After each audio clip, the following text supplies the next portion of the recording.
उस रात क्या हुआ? एक परिवार ने रात में घर से बाहर निकलना क्यों छोड़ दिया?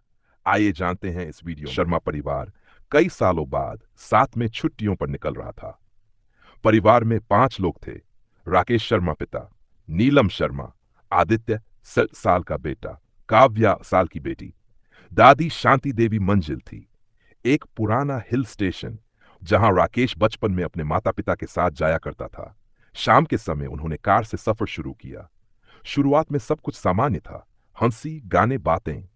लेकिन जैसे जैसे कार शहर से दूर जाती गई, मोबाइल नेटवर्क कमजोर होने लगा। अध्याय दूर। रात के करीब 8 बजे घना जंगल शुरू हो गया। जीपीएस अचानक बंद हो गया।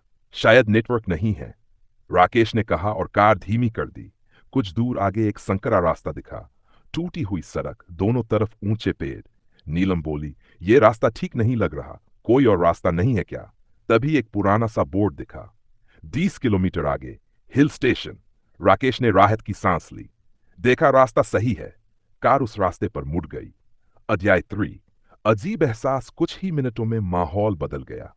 हवा ठंडी हो गई। जंगल बहुत ज्यादा शांत था, इतना शांत कि इंजन की आवाज भी डराने लगी।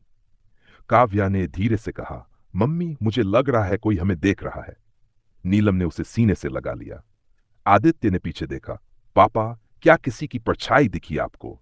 राकेश ने कुछ नहीं कहा, लेकिन उसके हाथ स्टीयरिंग पर जोर से जकड़ गए। अध्याय 4। वही बोर्ड। फिर से करीब 20 मिनट बाद कार एक मोड़ पर पहुंची और वहां वही बोर्ड। 20 किलोमीटर आगे हिल स्टेशन। सब चुप हो गए। नीलम का चेहरा पीला पड़ गया। राकेश, ये वही बोर्ड है। राकेश गुस्से में बोला, नामुमकिन, हम आगे ही तो आ रहे हैं। दादी शांति देवी ने आंखें बंद कर ली। बेटा, ये जंगल ठीक नहीं है। I5 समय का खेल। कार आगे बढ़ती रही, लेकिन घड़ी में समय नहीं बदल रहा था। रात के ने मोबाइल देखा। पापा, टाइम रुक गया है।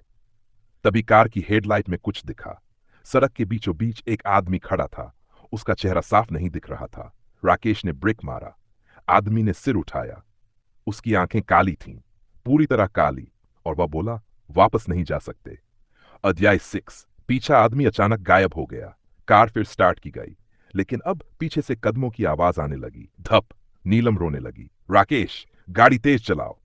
तभी रियर मिरर में कई चेहरे दिखाई दिए, बिना आंखों के, बिना मुंह के।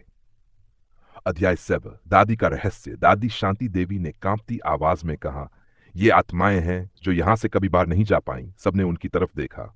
दादी बोली, मैं बचपन में यहां आई थी, एक बस एक्सीडेंट हुआ था, पूरे लोग मारे गए। नीलम सन्न रह गई। आपने कभी बताया क्यों नहीं? दादी की आंखों से आंसू गिरने लगे। क्योंकि जो याद करता है वही फंस जाता है। अध्याय 8। अंतहीन रास्ता। कार फिर उसी मोड़ पर पहुंची। वही रास्ता, वही बोर्ड। 20 किलोमीटर आगे हिल स्टेशन। अब राकेश चीख पड़ा, ये रास्ता में जाने नहीं देगा। तभी जंगल में एक आवाज गूंजी, जो आया है वह अध्याय 9। एक कुर्बानी। दादी ने दरवाजा खोला। अगर किसी को यहां रहना पड़े तो वो मैं रहूंगी। नीलम चिल्लाई, नहीं अम्मा। लेकिन दादी नीचे उतर चुकी थी। उन्होंने जमीन को छुआ और मंत्र बुदबुदाने लगी। तेज हवा चली, पेड़ हिलने लगे और अचानक रास्ता बदल गया। अध्याय 10। सुबह। कार अब एक हाईवे पर थी। सुबह हो चुकी थी, सब सुरक्षित थे। पीछे देखा, जंगल गायब था। दादी नहीं थी। काव्या ने धीरे से पूछा, दादी कहाँ है? राकेश की आंखें भर आईं। उन्होंने हमें बचा लिया। अंतिम दृश्य। कुछ साल बाद अखबार की एक खबर, रहस्यमयी जंगल में एक और कार गायब और तस्वीर में वही बोर्ड।